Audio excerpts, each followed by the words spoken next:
नमस्कार. एक दीक्षित नावाचा व्याख्याता प्रवक्ता होता म्हणजे आता नाही आहे. काही दिवसांपूर्वी त्याचा मृत्यू झाला. तो नेहमी त्याच्या व्याख्यानांमध्ये ओरडू सांगायचा की भारताचं संविधान हे ब्रिटिशांच्या कायद्यावर आधारलेलं आहे.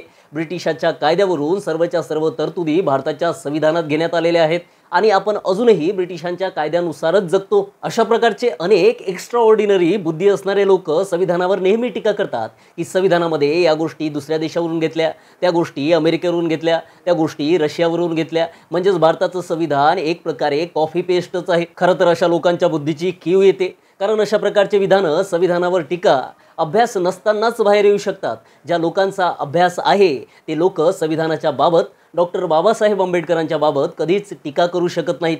परंतु यामध्ये त्यांची काहीही चूक नाही, कारण भारतातील शिक्षण व्यवस्थेत असलेली राज्यशास्त्राची, पॉलिटिकल सायन्सची पुस्तके, या भारतातील साहित्यिक लोक, राज्यशास्त्राचे अभ्यासक लोकसुद्धा आपल्याला तेच सांगतात. विद्यार्थ्यांच्या मनावर तेच रुजविण्याचे प्रयत्न करतात, पुस्तकात तेच लिहितात आणि विद्यार्थ्यांना सुद्धा तेच शिकवितात की भारतीय संविधानामध्ये मूलभूत हक्क अमेरिकेच्या राज्यघटनेवरून घेतली, मार्गदर्शक तत्वे आयर्लंडच्या राज्यघटनेवरून घेतली, मूलभूत कर्तव्य रशियाच्या राज्यघटनेवरून घेतली आणि यांनी एकही गोष्ट सोडली नाही जे म्हणत नाही की दुसऱ्या देशाच्या राज्यघटनेवरून भारताच्या राज्यघटनेत कुठली तरी तरतूद घेतली.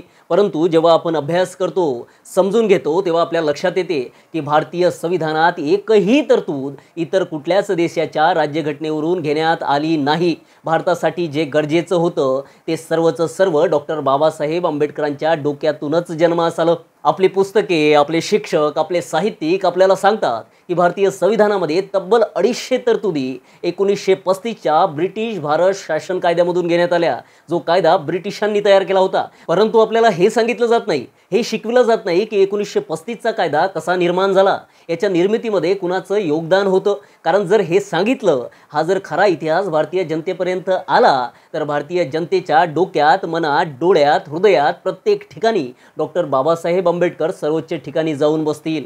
आणि हेच यांना नको आहे.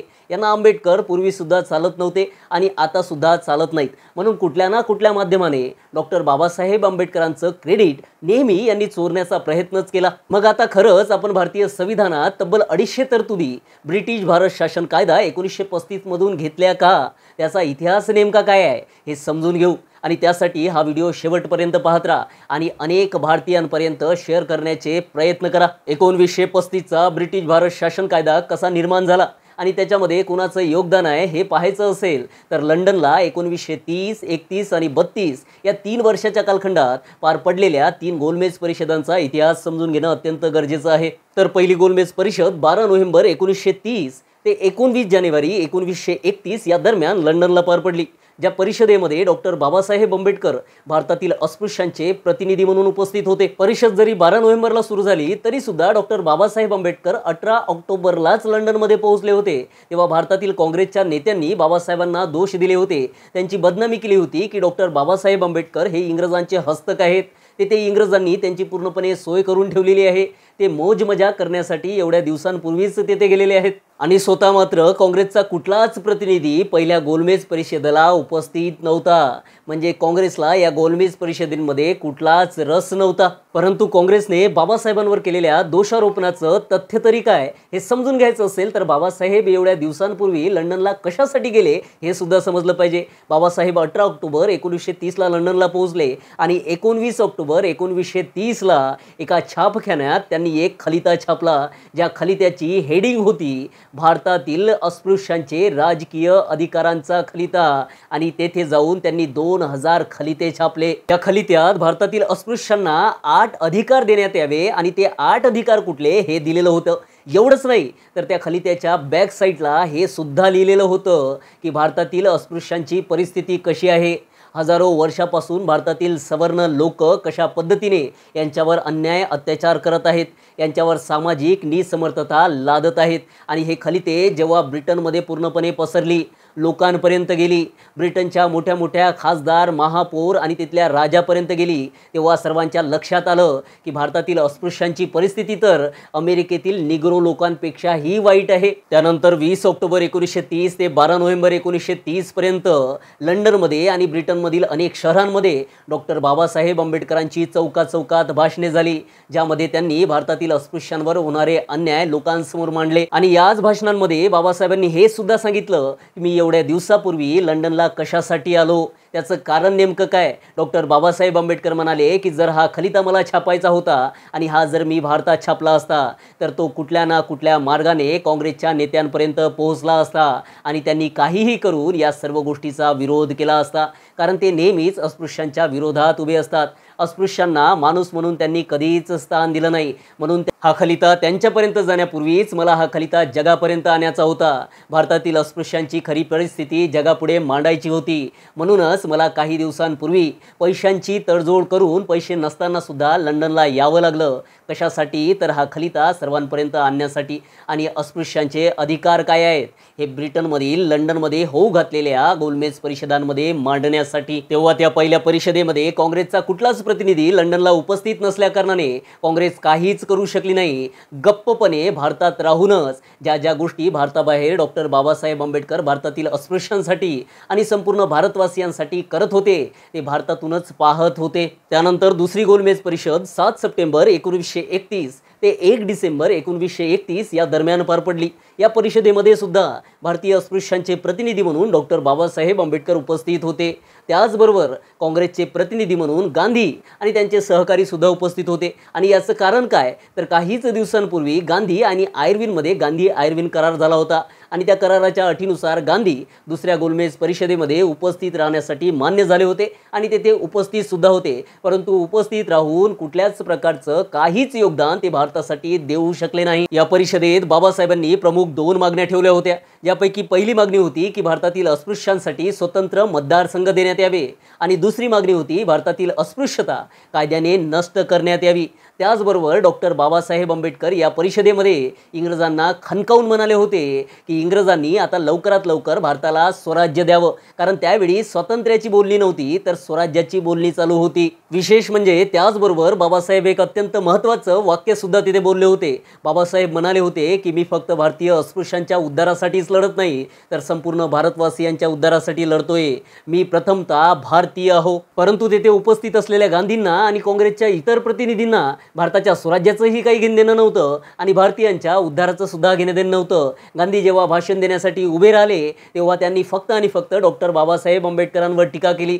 गांधी म्हणाले की डॉक्टर आंबेडकर भारतीय अस्पृश्य के असली प्रतिनिधी नाहीये, भारतीय अस्पृश्य का असली प्रतिनिधी मैं हूँ। गांधी म्हणाले की माझा बाबासाहेबांच्या दोनही मागण्यांना विरोध आहे। मी जिवंत असेपर्यंत अस्पृश्यांसाठी स्वतंत्र मतदारसंघ कधीच स्वीकारणार नाही। त्यासाठी त्यांनी मुस्लिमांच्या प्रतिनिधींना सुद्धा म्हटलं की तुम्ही डॉक्टर बाबासाहेब आंबेडकरांच्या मागणीला विरोध करा तरच काँग्रेस तुमच्या मागण्यांना पाठिंबा देईल। म्हणजेच काय तर गांधी मुस्लिमांच्या स्वतंत्र पाकिस्तानच्या मागणीला पाठिंबा द्यायला तयार होते, भारताचे 2 तुकडे करायला तयार होते, परंतु बाबासाहेबांच्या मागण्यांना पाठिंबा द्यायला तयार नव्हते। आणि जेव्हा गांधींचे काँग्रेसचे हे सर्व प्रयत्न निष्फळ ठरले, संपूर्ण गोलमेज परिषदेवर बाबासाहेबांच्या विचारांचा प्रभाव पडला, तेव्हा हेच गांधी काँग्रेसचे इतर प्रतिनिधी तेथून इंग्रजांबरोबर रुसून फुगून भारतात परत आले। याच परिषदेमध्ये भारताला संविधान देण्यासाठी, त्यासंबंधी चर्चा करण्यासाठी, त्या तरतुदी निर्माण करण्यासाठी एक 38 सदस्यीय फेडरल स्ट्रक्चरल कमिटी स्थापन करण्यात आली, ज्यावर सुद्धा भारताचे प्रतिनिधित्व डॉक्टर बाबासाहेब आंबेडकरांनी केलं, कुठल्याच काँग्रेस जनाने नाही। दुसरी गोलमेज परिषद आटपून डॉक्टर बाबासाहेब आंबेडकर जेव्हा भारतात आले तेव्हा मुंबईमध्ये 114 संस्थांनी डॉक्टर बाबासाहेब आंबेडकरांचा सत्कार केला। तेथे दिलेल्या भाषणामध्ये सुद्धा डॉक्टर बाबासाहेब आंबेडकर म्हणाले होते की माझा लढा फक्त भारतातील महार लोकांसाठी, अस्पृश्य लोकांसाठीच नाही तर संपूर्ण भारतवासियांसाठी आहे। म्हणजेच पहिल्या परिषदेमध्ये आणि दुसऱ्या परिषदेमध्ये सुद्धा या भारतातील काँग्रेसच्या कुठल्याच मोठ्या नेत्याचं कुठलंच योगदान नव्हतं। सर्वच्या सर्व चर्चा डॉक्टर बाबासाहेब आंबेडकरांच्या विषयाच्या भोवतीच फिरत होत्या। भारतासाठी सर्वच्या सर्व मागण्या डॉक्टर बाबासाहेब आंबेडकरच तिथे मांडत होते। 24 मे 1932ला डॉक्टर बाबासाहेब आंबेडकरांना पुन्हा लंडनला बोलविण्यात आलं फेडरल स्ट्रक्चरल कमिटीच्या बैठकीसाठी। त्यामध्ये भारतीय संविधानात काय असावं, नवीन जो कायदा निर्माण करण्यात येईल त्याच्यामध्ये काय असावं या बाबतीत चर्चा करणं गरजेचं होतं किंवा ते करण्यासाठीच तिथे बोलावण्यात आलं होतं। याच बैठकीमध्ये आणखी एक अत्यंत महत्त्वाची कमिटी स्थापन करण्यात आली, जिचं नाव होतं इंडियन फ्रँचायझी कमिटी, जी भारतीयांना राजकीय अधिकार देण्यासाठी स्थापन करण्यात आली होती. या कमिटीवर एकूण 17 सदस्य होते आणि यामध्ये सुद्धा भारताचं प्रतिनिधित्व, भारतीयांना कुठले राजकीय अधिकार असावे यासाठी लढणारे एकमेव सदस्य होते ते म्हणजे डॉक्टर बाबासाहेब आंबेडकर. दुसऱ्या गोलमेज परिषदेच्या कष्टांचं फळ म्हणून 17 ऑगस्ट 1932 मध्ये रॅमसे मॅकडोनाल्डने जातीय निवाडा जाहीर केला, ज्यानुसार भारतातील अस्पृश्यांना स्वतंत्र मतदारसंघ देण्यात आले आणि याच्या विरोधात महात्मा गांधी एरवाड्याच्या तुरुंगात उपोषणाला बसले. आणि हे उपोषण सोडविण्यासाठी, गांधीचे प्राण वाचविण्यासाठी डॉक्टर बाबासाहेब आंबेडकरांना अनेक विनंत्या येत होत्या, अनेक धमक्या सुद्धा येत होत्या, जीवे मारण्याचे प्रयत्न सुद्धा केल्या गेले. तेव्हा कुठेतरी जाऊन बाबासाहेबांनी काही महत्त्वाच्या अटीसह, स्वतंत्र मतदारसंघांच्या ऐवजी राखीव जागांसह गांधींबरोबर 24 सप्टेंबर 1932 मध्ये पुणे करार केला. त्यानंतर तिसरी गोलमेज परिषद 17 नोव्हेंबर 1932 ते 24 डिसेंबर 1932च्या दरम्यान पार पडली. येथे सुद्धा भारतातील अस्पृश्यांचे प्रतिनिधी म्हणून डॉक्टर बाबासाहेब आंबेडकर उपस्थित होते आणि त्याचबरोबर भारतातील काँग्रेसचे प्रतिनिधी म्हणून भारतासाठी काहीतरी करण्यासाठी, भारताच्या उद्धारासाठी, भारताला स्वातंत्र्य देण्यासाठी कुठलाच काँग्रेसचा प्रतिनिधी उपस्थित नव्हता. या परिषदेत भारताच्या निर्मितीची अनेक स्वप्न आपल्या डोळ्यात साठवून डॉक्टर बाबासाहेब आंबेडकर इंग्रजांना म्हणाले की आता इंग्रजांनी भारताला लवकरात लवकर स्वातंत्र्य द्यावं, भारतीयांच्या सहनशक्तीची मर्यादा पाहू नये, अन्यथा याचे वाईट परिणाम इंग्रजांना भोगावे लागतील. इंग्रजांच्याच देशात जाऊन त्यांच्या समोर, त्यांच्या राजाच्या समोर, त्यांच्या पार्लमेंट समोर भारताबाबत झगडणारे, भारताबाबत इंग्रजांना खणकावून सांगणारे, कुठल्याच प्रकारची भीती मनात न ठेवणारे एकमेव भारतीय होते. या संपूर्ण भारतवासियांचे प्रतिनिधी होते ते म्हणजे डॉक्टर बाबासाहेब आंबेडकर. तेव्हा मुंबईमधील काँग्रेसचे मुखपत्र असलेल्या बॉम्बे क्रॉनिकलमध्ये बाबासाहेबांवर एक लेख छापण्यात आला होता 24 नोव्हेंबर 1932ला आणि त्या लेखात म्हटलं होतं की डॉक्टर बाबासाहेब आंबेडकरांचं देशप्रेम, बाबासाहेबांचा या भारतासाठी लढा हा इतर कुठल्याही सेनानीपेक्षा कितीतरी मोठा आहे. भारतातील इतर देशभक्तांपेक्षा बाबासाहेबांची देशभक्ती, देशावर असलेलं प्रेम हे कितीतरी मोठं आहे. या परिषदेत आणखी एका महत्त्वाच्या मुद्द्यावर चर्चा झाली, तो म्हणजे भारतातील संस्थानी जनतेला, संस्थानांमध्ये राहणाऱ्या जनतेला कुठले अधिकार असावे आणि राजा महाराजाकडे कुठले अधिकार असावे. तेव्हा राजा महाराजा म्हणत होते की जनतेकडे कुठलेच अधिकार देण्याची गरज नाही, सर्व अधिकार परंपरेनुसार आमच्याकडे आलेले आहेत आणि ते तसेच ठेवण्यात यावे. परंतु डॉक्टर बाबासाहेब आंबेडकर त्यावेळी परिषदेमध्ये उपस्थित असलेल्या सर्वच्या सर्व संस्थानिकांच्या विरोधात, राजा महाराजांच्या विरोधात भारतीय जनतेसाठी झगडले होते आणि म्हणाले होते की भारतातील संस्थानी जनतेचे सर्व अधिकार त्यांनाच देण्यात यावे, राजा महाराजांचे संस्थानिकांचे सर्व अधिकार काढून घेण्यात यावे, अन्यथा नेहमीप्रमाणे या संस्थानी जनतेकडून बळजबरीने कर गोळा केला जाईल, त्यांच्यावर अन्याय अत्याचार केला जाईल, जमीनदार लोक त्यांना नेहमीसाठी पिळवतच राहतील. म्हणून राजा महाराजा हे त्यांच्या घरापुरते मर्यादित ठेवावे आणि भारतीय जनतेला माणूस म्हणून सर्वची सर्व स्वातंत्र्य, सर्वची सर्व अधिकार, सर्वचे सर्व राजकीय अधिकार देण्यात यावे. त्यांना त्यांचा प्रतिनिधी निवडण्याचे अधिकार सुद्धा देण्यात यावे. राजा महाराजांकडे प्रतिनिधी निवडण्याचे अधिकार असू नये. त्यावेळी भारतातील अनेक संस्थानात असलेल्या लोकसंख्येचं प्रमाण जवळपास 60% होतं. म्हणजे या भारतातील 60% लोकसंख्येसाठी सुद्धा गोलमेज परिषदांमध्ये त्यांच्या अधिकारांसाठी, त्यांच्या स्वातंत्र्यांसाठी, त्यांचा माणूस म्हणून स्थान मिळवून देण्यासाठी कोणी झगडलं असेल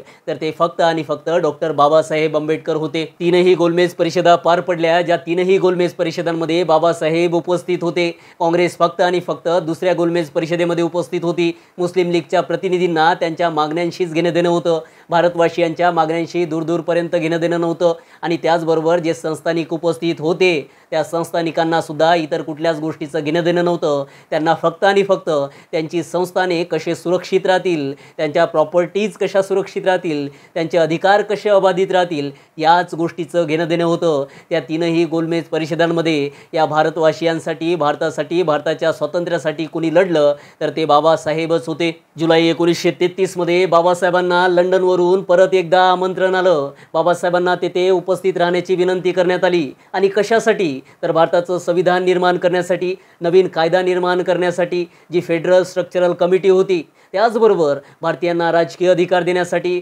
स्वातंत्र्य देण्यासाठी, मूलभूत अधिकार देण्यासाठी जी इंडियन फ्रँचायझी कमिटी होती, या कमिट्यांची एक जॉईंट बैठक यावेळी जुलै ते नोव्हेंबर 1933च्या दरम्यान तिथे पार पडली. म्हणजेच भारताला संविधान देण्यासाठी, भारताला नवीन कायदा देण्यासाठी, भारतीयांना अधिकार स्वातंत्र्य देण्यासाठी जे कामकाज होतं त्यामध्ये सुद्धा डॉक्टर बाबासाहेब आंबेडकरच तेथे उपस्थित होते. इंग्रजांशी झगडले होते, इंग्रजांच्या पुढे वेगवेगळ्या मागण्या ठेवल्या होत्या. सरतेशेवटी तीनही गोलमेज परिषदा भारताला संविधान देण्यासाठी, नवीन कायदा देण्यासाठी असलेली फेडरल स्ट्रक्चरल कमिटी आणि त्याचबरोबर भारतीयांना अधिकार देण्यासाठी, स्वातंत्र्य देण्यासाठी असलेल्या इंडियन फ्रँचायझी कमिटीच्या सर्व चर्चेनुसार, त्याच्या सर्व तरतुदीनुसार एक श्वेत मसुदा तयार करण्यात आला, श्वेतपत्रक तयार करण्यात आलं आणि त्याच श्वेतपत्रकानुसार पुढे 1935चा ब्रिटिश भारत शासन कायदा करण्यात आला, ज्या कायद्यातील 250 तरतुदी भारतीय संविधानात घेतल्या असं म्हटलं जाते. आणि हे सर्व पाहिल्यानंतर आपल्या सर्वांच्याच लक्षात आलं असेल की 1935चा कायदा कसा निर्माण झाला, तर गोलमेज परिषदांच्या मसुद्यावरून निर्माण झाला. गोलमेज परिषदांमध्ये भारतासाठी कोणी कष्ट घेतले तर फक्त आणि फक्त डॉक्टर बाबासाहेब आंबेडकरांनी घेतले. गोलमेज परिषदांमध्ये भारताच्या स्वातंत्र्यावर कोणी बोलणारं होतं तर फक्त आणि फक्त डॉक्टर बाबासाहेब आंबेडकर होते.